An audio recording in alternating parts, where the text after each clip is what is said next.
Hey guys, my name is Ryan, and welcome to Overwatch Central. Today we're going to talk about those Ana buffs that came through a couple of weeks ago. More specifically the one that enables her to shoot through full health targets to heal people behind them. We did a video quite a few weeks ago talking about how this actually would be a nerf because of the pre-healing effect and how important it is for Ana, and now that's no longer the case. So today we spoke to KarQ, who is a top 500 Ana player, who actually said that this is a buff in a way that nobody's actually spoken about before. Do let us know what you think of those Ana changes and Ana as a whole in the comments below, and let's get into today's video.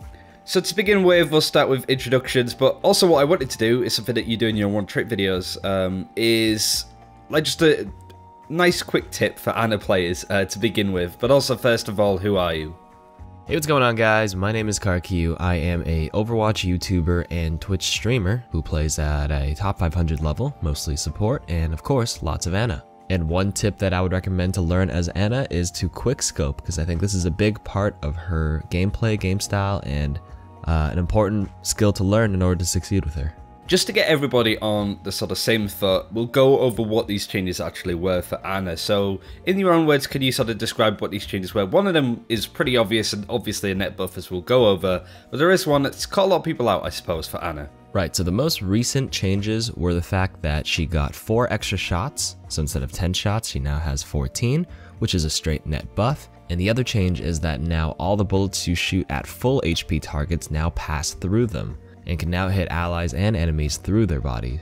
You do lose the ability to pre-heal, but now you gain the benefit of shooting through them and hitting targets beyond them, so it's kind of like give and take, you know, you take a little bit away here, but you give it some power here, so it's not necessarily a buff or a nerf, depending on how you look at it. It's kind of just like a change. Cool, and I was just wanted to sort of ask, like, with the people thinking these changes are more in a nerf in some aspect for Ana, is there some validity to that? Do you find yourself running into situations where that becomes a problem, or is that just more dependent on how you play Ana? I think people who say it's actually a straight nerf aren't looking at it from a wider scope of things.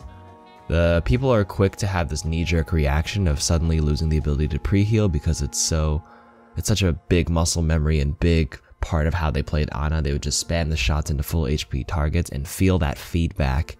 But now they no longer have that. People are just quick to say it's a nerf, but I do want to say if you look at it very, very objectively, I actually do think it's a net buff, but this is of course my opinion. A lot of people are just going to say it's neutral, it's just a change, but I want to say it's a net buff because the fact that you now can shoot through full HP allies means they don't necessarily need the healing right away, and you can now shoot the allies past them that do need some HP. So for example, if your team is fighting in a big clump, usually Ryan Zarya underneath like Dorado first point underneath that bridge, a lot of times I'll just be unscoped and just be spamming a lot of shots into the Ryan, and if my Ryan is suddenly full HP, then I can at least shoot maybe the Zarya who's walking in front with the bubble, or vice versa. And what happens now is that I end up gaining my nano boost a lot faster. I've noticed that I've been earning my nano boost like 20% faster than I used to, and earning a nano boost 20% faster is a big change in your ultimate economy, because now I'm able to give my Zarya a nano boost really early on while she's high energy, and then she can farm her Graviton Surge and match my Hanzo's Dragon Strike, because you can make the argument that Hanzo will get his Dragon Strike a lot faster than Zarya, of course.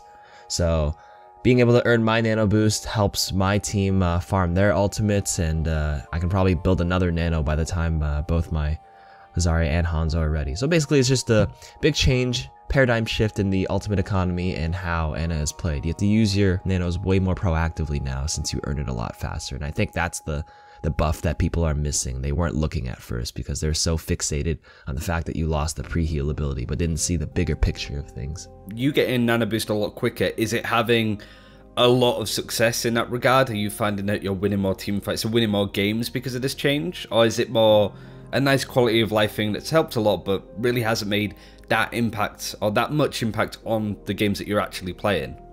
I think personally I'm winning a lot more games because at the high GM top 500 level people are a bit better at managing their ultimates, but I can see that maybe in the lower ranks it doesn't make that much of a difference, and that's why people aren't seeing it as a buff yet, because ultimate economy is all over the place. I know a lot of people just dump way too many ultimates in one team fights, or they'll dump their ultimates when they already lost team fights that get no value. So the support category as a whole is very stale. It's very Zenyatta Mercy with a Brigitte added on. Can Ana with these changes actually compete with them, and in what kind of areas too? Because, you know, Zenyatta and Mercy have been really good for so long, and Brigitte doesn't even compete with them. She just sits alongside him in a triple support lineup. So has Ana got enough about her now to actually compete with that kind of slot? I wouldn't say Ana is a true replacement for Mercy, because I think Mercy can fit very well in almost a lot of comps as well, but I think Ana does have a place in this very specific meta and in this very specific case, because Rein Zarya are very staple right now because it's mostly all about Hanzo. Since Hanzo is staple, you want to run Zarya to combo with his Dragon Strike. With Zarya, you run the Reinhardt, so you got your 3 core pieces right there.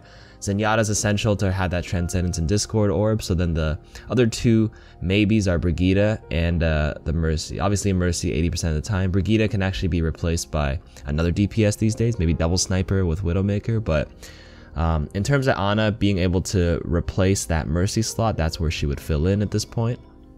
It works in this case because since Grav Dragon Strike is the bread and butter combo of this meta, Ana can work here because you can nano boost your Hanzo for his Dragon Strike to rip through the enemy's Transcendence. You can also find an anti-nade against their Transcendence, and you can also amp up your Transcendence, your healing on your team with your Biotic Grenade in order to have a better chance of surviving their Dragon Strike. So it's a big rock, paper, scissors thing that goes on specifically here. But I do want to say that if you're not running this combo, Mercy is the better choice 80% of the time still.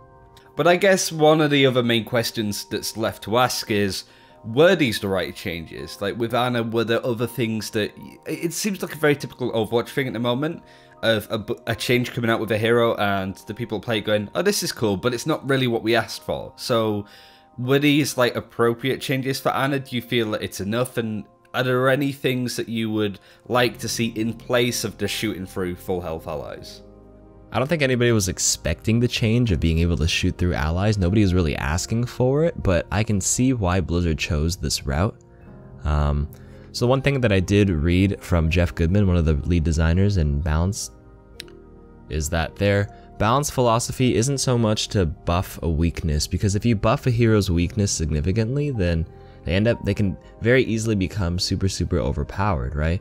So Ana's biggest weakness is obviously her mobility and maybe the ability to self-heal, but she has like very unique kit in which she can snipe and shoot long range and do damage and anti-nade and sleep, etc, etc. So if you suddenly give her like a wall climb or a leap mobility ability, if you suddenly give her a wall climb or a mobility option and somehow give her the ability to self-heal without her nade, then she can very easily become the most powerful hero in the game all of a sudden, right? You have to be careful with balancing with that philosophy by just buffing weaknesses. If you just take away an iconic weakness, and what weakness can the enemies exploit? They just become, you know, ridiculously powerful.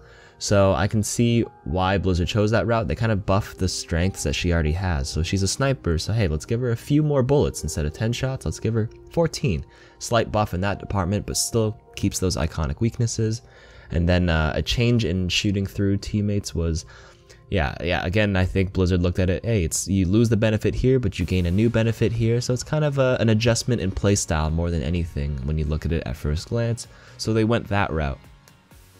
Even with these changes, we sort of spoken about Ana being a better pick. Her win rate is still drastically low. Like, why is that? And is that just going to change as we sort of go along with this? Because as you said, Ana, you've played more and seen more Ana this past week, and this meta's been out, you know, for a month since Brigitte's been added into comp, right? So do you feel that over time Ana's just going to get better and better to the point that she's actually going to be more of a staple pick? So I do think Ana's win rate and play rate has been increasing in the past week or two, strictly because people are realizing that she can be a viable replacement for Mercy in the specific comp and meta with the Hanzo Zarya combo. But I don't see her replacing Mercy anytime soon, just because I think Mercy is a bit too safe, and I wouldn't say super overpowered, but she definitely brings a bit too much to the table for the amount of skill required to put in. And Resurrection is such a finicky ability that it's so hard to balance around And the benefit of this AoE healing slash chain damage boosting can change the ultimate economy as well, big time for your team. If you damage boost correctly, you can build your team's ultimate, and you actually build your own ultimate charge with damage boosting ally damage. Some people didn't know that with Mercy.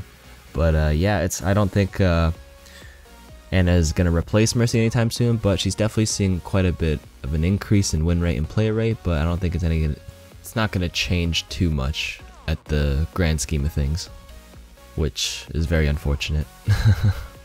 And I guess finally then, so where can people find more from you? Just generally, in summary, where do you feel that Anna's going to be? Whether these changes were the sort of buffs or nerfs in your eyes, and just what to close out on for this hero.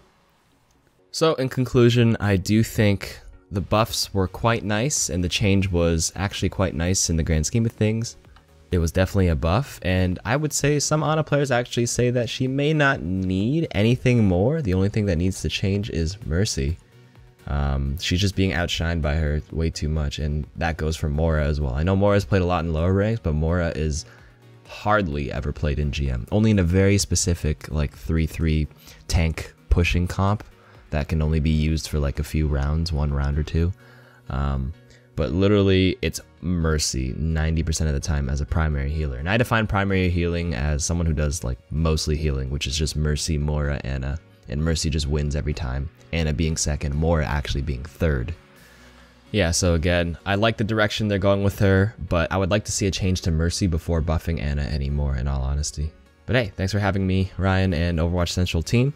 You can find me on my YouTube channel at youtube.com/KarQGames and on Twitch at /KarQ. And that's it for this time. Thank you very much for watching. You can check out all the KarQ stuff in the description below. Do let us know what you think in the comments, and until next time, take care. We'll see you then.